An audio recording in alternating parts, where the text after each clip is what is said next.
Welcome everyone to TechnologyIQ What's New, Episode 4. TechIQ What's New is my chance to highlight some interesting technology items I discovered in my internet travels during the last month. You can find out more information at techiq.weltrite.com and see the entire list of technology items I've shared in the blog post. Starting off our day is actually some big news from Microsoft. You may have heard of Microsoft's Hotmail, the free webmail service. Well, Hotmail has now been rebranded to Outlook.com.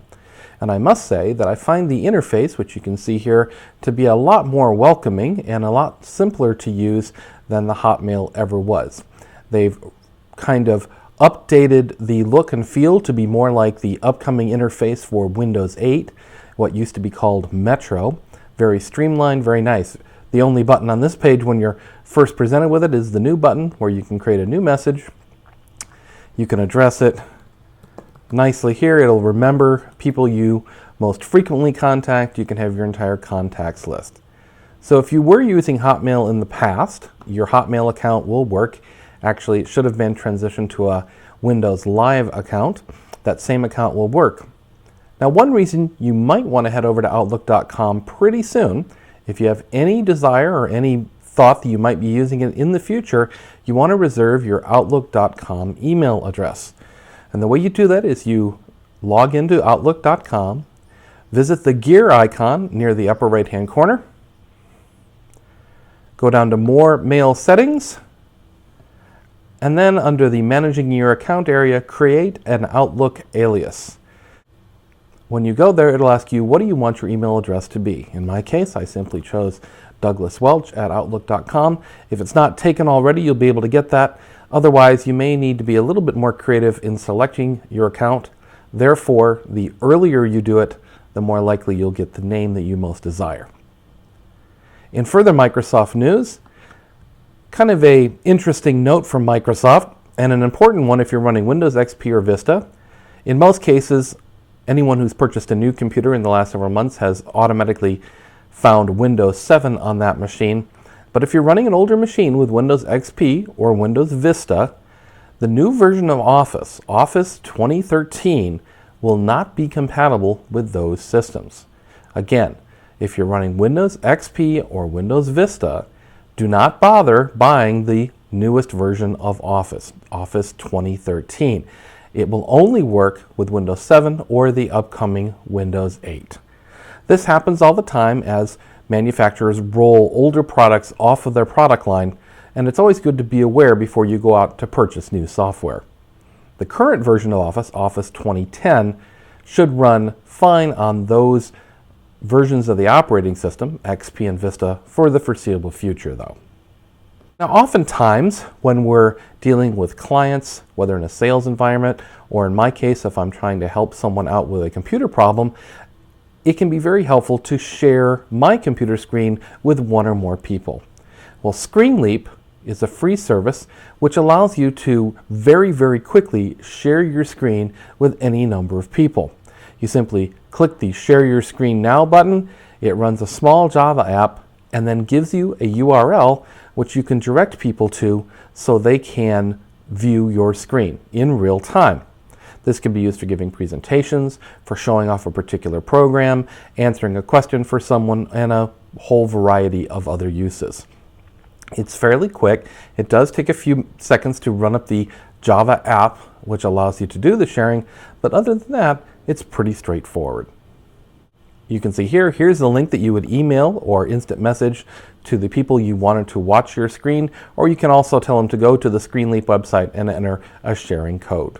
Once you've done that, they can view your screen directly, and you can talk to them via your telephone or via Skype or other online voice service. Now, if you're an average computer user, you might not feel the need to visit a site called Hack a Day. But in this case, here's a very interesting article about some people who are teaching programming without actually using a computer. It's been said that sometimes when you're beginning a new task, starting at the very most simple level can often be the best way to learn. And that's what they've actually done here. Using M&Ms and pieces of paper and various columns and boxes on the table, they begin to teach people the basics of computer programming, including bits, bytes, how you actually move bits around to create programs, and then finally helping them to learn the syntax of the various computer languages out there, such as C, JavaScript, or Python. There's some interesting comments on this article. You'll find a link in the description of this video and also on the website if you'd like to learn more. In other big operating system news, Apple has released their latest version of the Mac operating system, OS X Mountain Lion, or 10.8.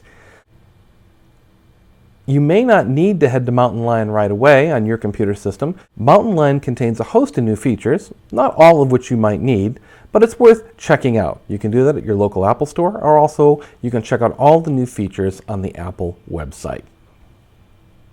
In my experience, the upgrade was flawless. I actually upgraded on the day it was released, and I really had no major problems with it at all.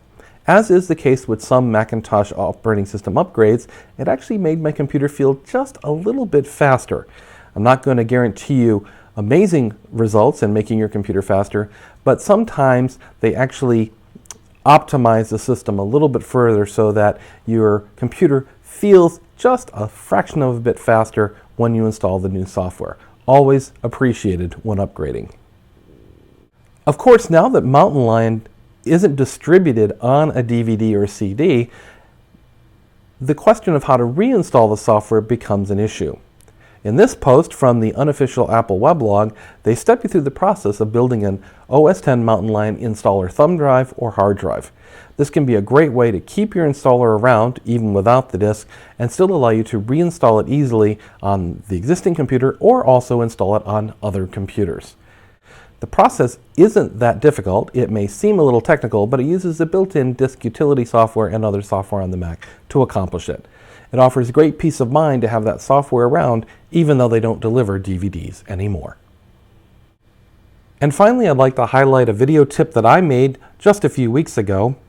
It sounds like a really silly issue, but nearly every day I receive a phone call from one of my clients saying that their mouse or keyboard does not work.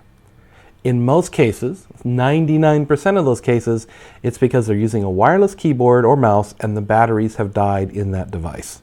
So, just for your purposes and for those whom you maybe unofficially support in your own life, like family members and friends, if someone calls you with that, remind them to check the batteries first. It's often the perfect solution.